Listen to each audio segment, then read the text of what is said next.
Yeah, welcome everyone, Sanju Uchiha here, and welcome back to the channel. Hope everyone's having a great day. Today we'll be talking about Kawaki in this short discussion video concerning Boruto Manga Chapter 44 and beyond.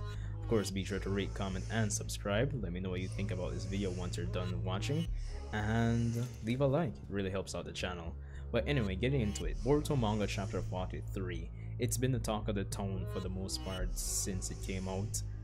Rightfully so, with everything that happened with Boruto Uzumaki and the return of Momoshiki via the Karma Seal. Now, all this excitement has been placed around Boruto, but I think with all the excitement, we're forgetting about Kawaki and what could possibly happen with him going forward, especially since a lot of persons in the community feel that the Boruto time skip may be coming this year. Personally, I feel it might be coming the end of this year. So in terms of certain things being put in place for certain characters, it has to happen just to establish motivations for the characters to work towards for the time skip, so they kind of end up being in a much better position once the time skip happens and everybody's like a full-blown teenager. So yeah, but Kawaki has been promoted. Well, he's always been a central character in the Boruto story, especially since the very beginning. Well, probably not so in the middle section so far, I mean, given the 43 chapter run so far, but he's been the character that everyone's been looking forward to seeing and seeing how his story plays out in relation to Naruto and Boruto. But yeah, but what can we expect for him for the coming chapters, especially in preparation for the time skip?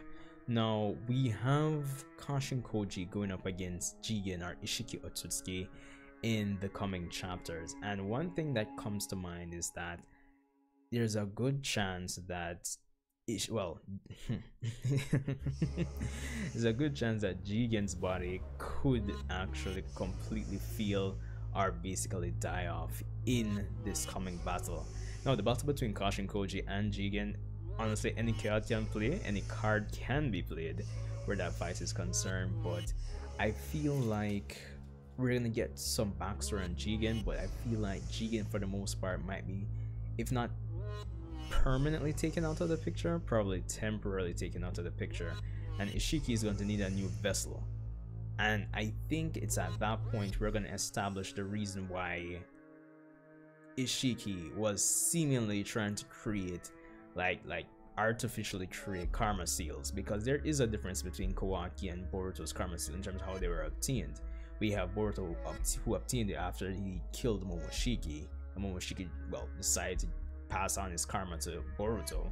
But in Kawaki's case, as we've seen in the Boruto manga, we have Amado and Ishiki essentially experimenting in their beasts, and somehow some chakra is pumped into the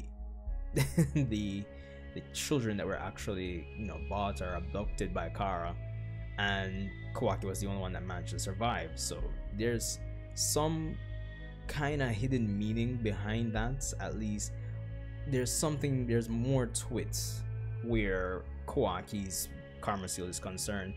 It seems more so it's of the artificial kind, but I guess as we go along we'll find out more about that.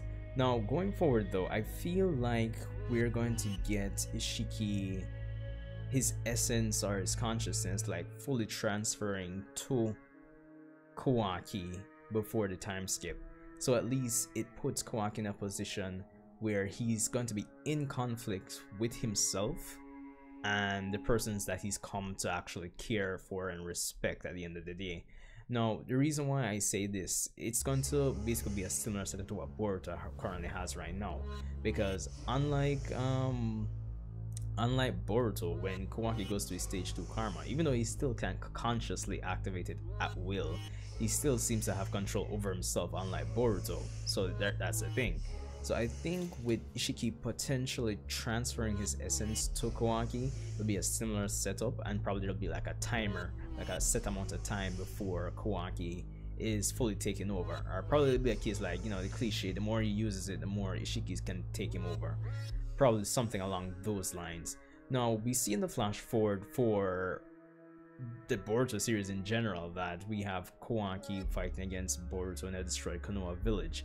Now, based on how the dialogue is set out or it's phrased, and given the leap in time, I still believe it's Kawaki in there, in control in that flash forward.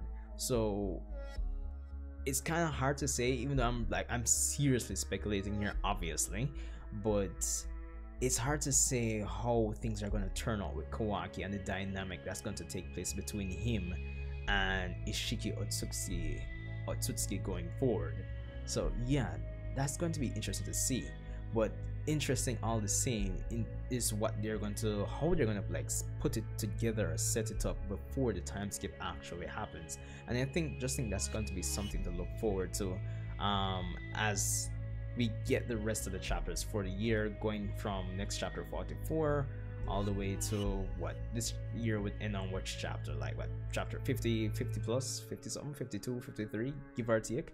So yeah, but yeah, that's all I have for this one. Just a little discussion video to stir the pot basically.